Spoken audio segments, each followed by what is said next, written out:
The way history has been disappearing, you have to ask yourself why. Why haven't you been taught some of the things that you've learned on this program? Because history serves as a damning series of rock-solid evidence that progressive policies do not work. The only way to convince people to keep trying them is to keep changing the names, places, dates, erase whole sections of history. You've got to change history. Progressives are an enemy to the Constitution. They want to progress past the Constitution.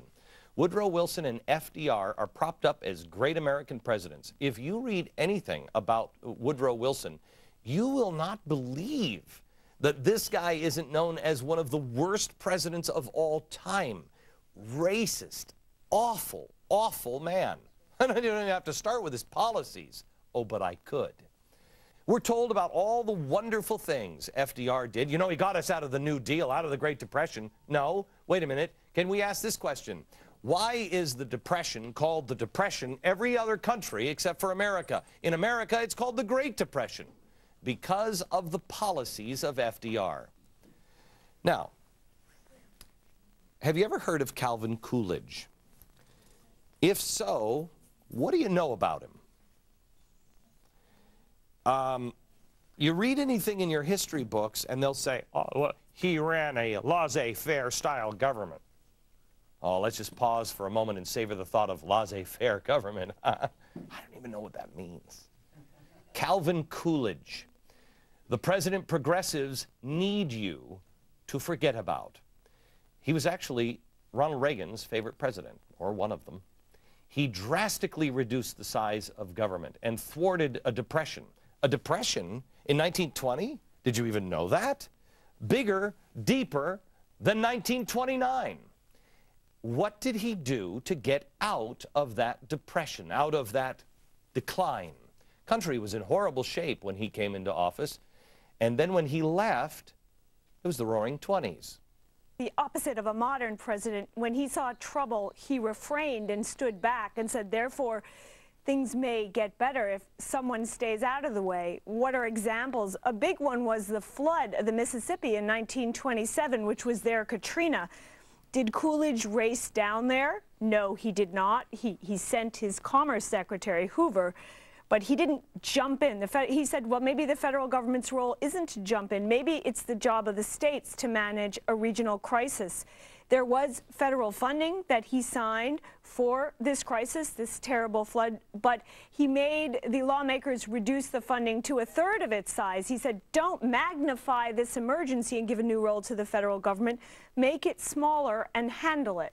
Now, Coolidge also opposes federal aid to highways and such, and this kind of taking money from one state, Texas, and giving it to New York or whatever.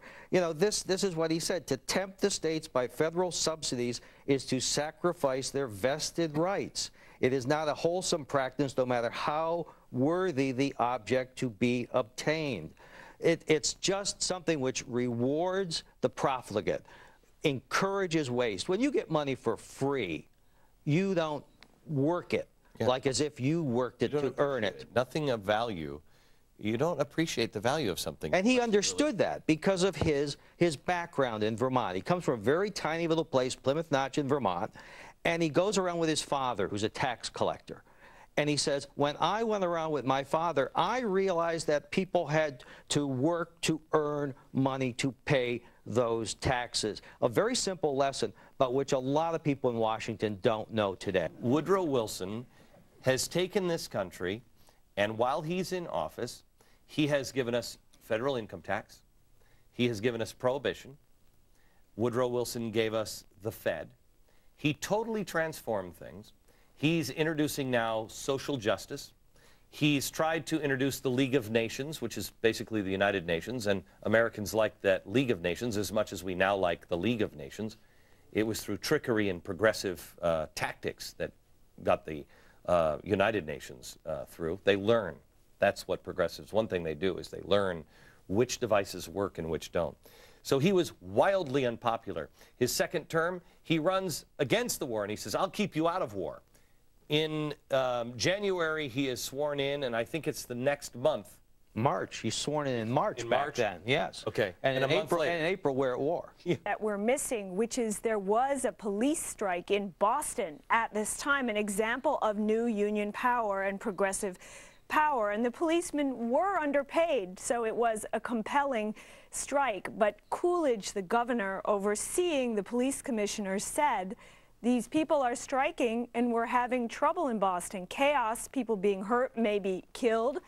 And he said there is no right to strike against the public safety by anyone, anywhere, anytime. This was Governor Coolidge, and the country heard and said, someone has drawn the line. The unions can only go so far and not farther. There's no right to strike against the public safety, and that woke the country up. Liberal sense. That is, he stood up for the individual. Libertarian. Liberal in the European sense. Right.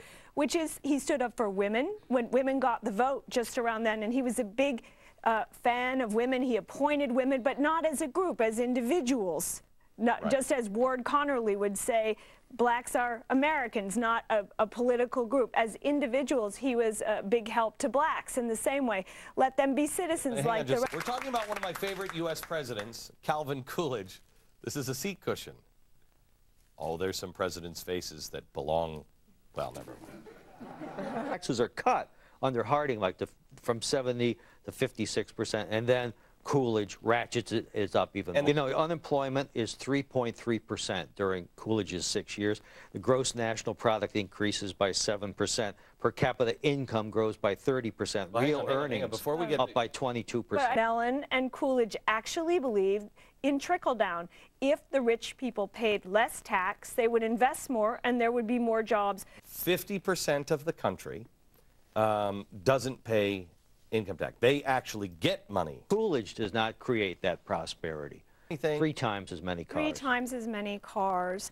And hang on. Electricity in half the country. They not only reduce taxes, but he reduces the spending by at least half, does he not?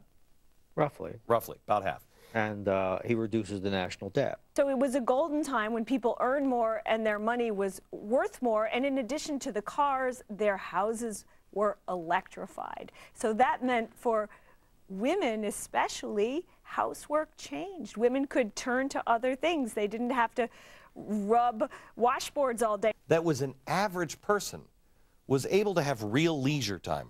They could, and radio comes in.